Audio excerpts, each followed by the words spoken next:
ආයුබෝවන් සුබ දවසක් හැමෝටම. ඉතින් අද මම මේ වීඩියෝ එකෙන් ගේන්නේ කොහොමද මේ හච් සිම් එකේ අපේ ඔටෝ සල්ලි කැපෙන එක නවත්තන්නේ කියලා. ඉතින් මේක මේ හොට්ලයින් කතා කරලා කරගන්න ගියත් එන වේදනාවක් ඒගොල්ලන්ව කන්ටැක්ට් කරගන්න. ඉතින් මම අද කියලා දෙන්නම් මේ හච් ඇප් එක පාවිච්චි කරලා ඔයාගේ ඇක්ටිවේට් වෙලා තියෙන අනවශ්‍ය දේවල් අයින් කරගන්නේ කොහොමද කියලා. ඒ කියන්නේ මොකද මගේ රිගින්ටෝන් එක කැඩ් වෙලා තිබ්බා. ඒකේ රිගින්ටෝන් එක සද්දයක් එන්නෙත් නෑ. උනාට මේ සල්ලි කපා ගන්නවා දවස ගානේ රුපියල් 100ක් විතර දාලා මාසෙන් විතර බය 7-5ක්වත් නෑ. මාසයක් යන්නෙත් නෑ. ඉතින් මේ විදිහට සල්ලි කැපෙනවා. මේක මේ එන ඉස්සරහදයක් වෙලා තියෙන්නේ. මම දැන් මේක අයින් කරපු හැටි ඔයගොල්ලන්ට පෙන්නන්නම්.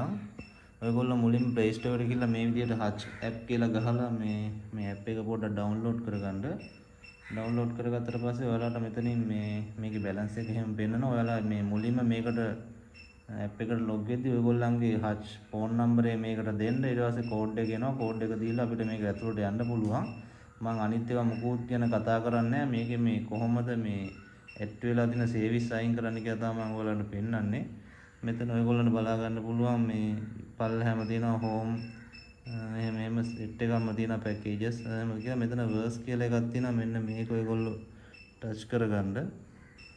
ටච් කරගත්තට පස්සේ මෙතනින් පෙන්නනවා available service. ඒ කියන්නේ ඔයගොල්ලන්ට ඇක්ටිවේට් කරගන්න පුළුවන් සර්විස් ඒගොල්ලන්ගේ මෙතන පෙන්නනවා.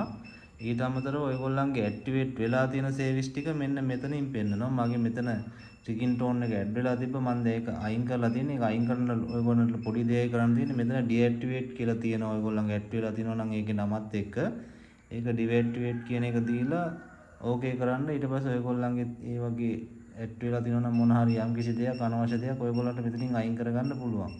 ඉතින් මේක තමයි අද වීඩියෝ එක. ඉතින් හච් සිම් එක පාවිච්චි කරන මේ ඒකේ සල්ලි කැපෙන එක වෙන ප්‍රශ්නයක් වෙලා තියෙන කෙනෙක්ට මේක වැදගත් වෙයි කියලා මම හිතනවා. ඉතින් තවත් මේ වගේ අලුත් වීඩියෝ එකකින් නැවත හමුවෙමු. ජය වේවා.